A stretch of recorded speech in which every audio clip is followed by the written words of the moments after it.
May the 4th be with you. If you know, you know. Today is Star Wars Day, and in a few weeks, the Mandalorian movie hits theaters. So I want to talk about a character who I think is one of the most underrated leadership examples in the entire Star Wars universe. It's not Luke Skywalker, it's not Han Solo, and it's not even Yoda. It's Din Djarin, the Mandalorian. Hi, everybody. I'm Shar, and most of you know that I'm a big Star Wars fan. And before you think that this is just a fun Star Wars tangent, stick with me, because what Din Djarin does as the leader is something I've been trying to put into words for 25 years in Fleet Ops. And the way his story tells, it is cleaner than anything I could have come up with on my own. Now, here's the thing about the Mandalorian that most people miss. He's not the most powerful person in the galaxy, and he's not force sensitive. He doesn't have the biggest ship or the most resources. Half the time he's operating on a shoestring with a ship that barely holds together and always odds that are against him. But he might be the most effective leader in the Star Wars universe, and here's why I think this. He understands something that takes most people in leadership positions years to figure out, if they ever figure it out at all. The leader's job is not to be the hero. The leader's job is to make sure that people depending on them have everything that they need to succeed. That's it. That's the whole thing. When Din Djarin first encounters Grogu, the assignment was simple. Deliver the child, collect the reward, move on. That's the job. But the Mandalorian looks at this little creature that everyone else has written off, that the Empire wants to weaponize, the bounty hunters only see as a payday, and that the galaxy at large doesn't even know what to do with. And he sees something different. He sees someone worth fighting for. So, he blows up the job. He goes up against people he has no business going up against, makes enemies he didn't need to make, and takes on risks that aren't in the contract. Because once he decided this child was worth protecting, everything else became secondary. That's not sentiment. That was a leadership decision.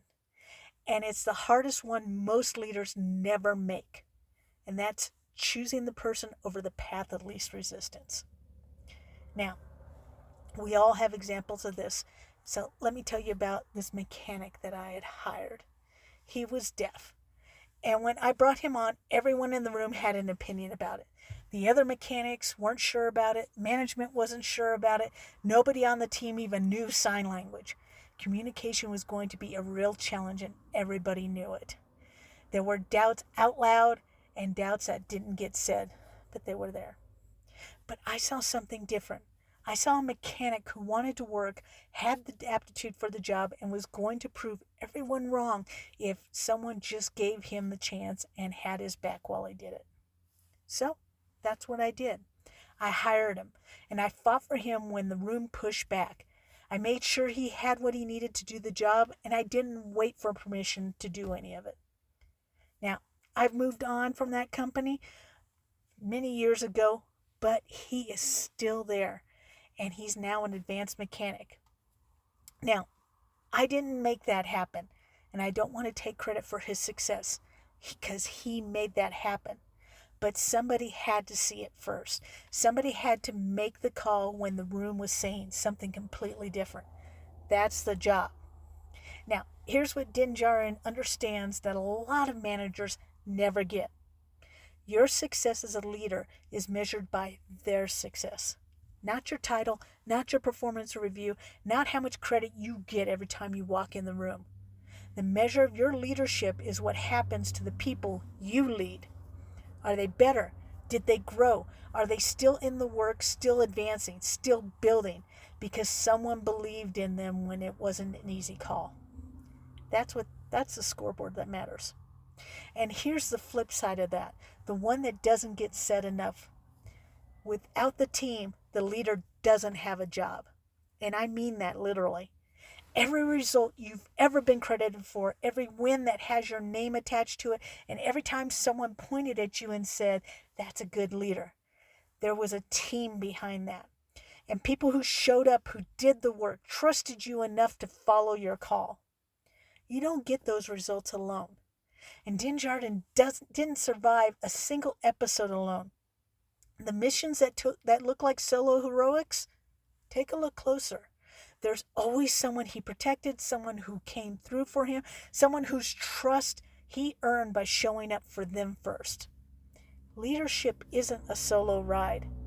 So, what does this actually look like in practice? There's 3 things. First, see what others don't see. The people on your team who are being underestimated, overlooked, written off, look at them harder. Not with charity, but with accuracy. Because sometimes the room is wrong, and the leader's job is to make the right call even when the room disagrees. This mechanic I had didn't need sympathy. He needed someone to make an accurate assessment and act on it. Din Djarin didn't take Grogu out of pity. He made a judgment call that turned out to be one of the most consequential decisions in the galaxy. See your people clearly, not through the filter of what everyone else thinks.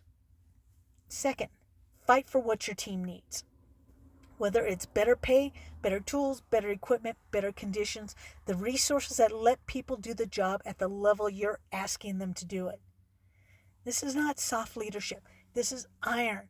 You cannot ask people to deliver at a high level and then not fight for what they need to get there.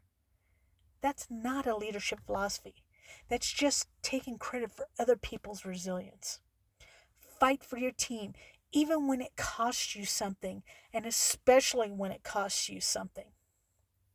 Third, push them towards what they're capable of, not what they're comfortable with. There's a difference. Comfortable is where people stay when nobody believes in them enough to challenge them. And capable is where people go when someone sees something in them and refuses to let them settle. Din Djarin pushes Grogu constantly, not because it's easy, because he knows what Grogu can become, and he's not willing to let him stay small just because small is easier and safer. Your job as a leader is to know what your people can become and hold that standard even when they're not sure they can even meet it. Now, the Mandalorian movie drops on May 22nd, and you can bet that I'll be in that theater. But here's what I already know about the Mandalorian before I even go in. He's going to make the call that protects the person depending on him. He's going to take on something bigger than himself because the mission requires it. And he's going to do it without waiting for permission or recognition. That's the code. Now, in the Mandalorian world, they say, this is the way. In leadership, the way looks like this. You see your people clearly. You fight for what they need, and you measure your success by what they become.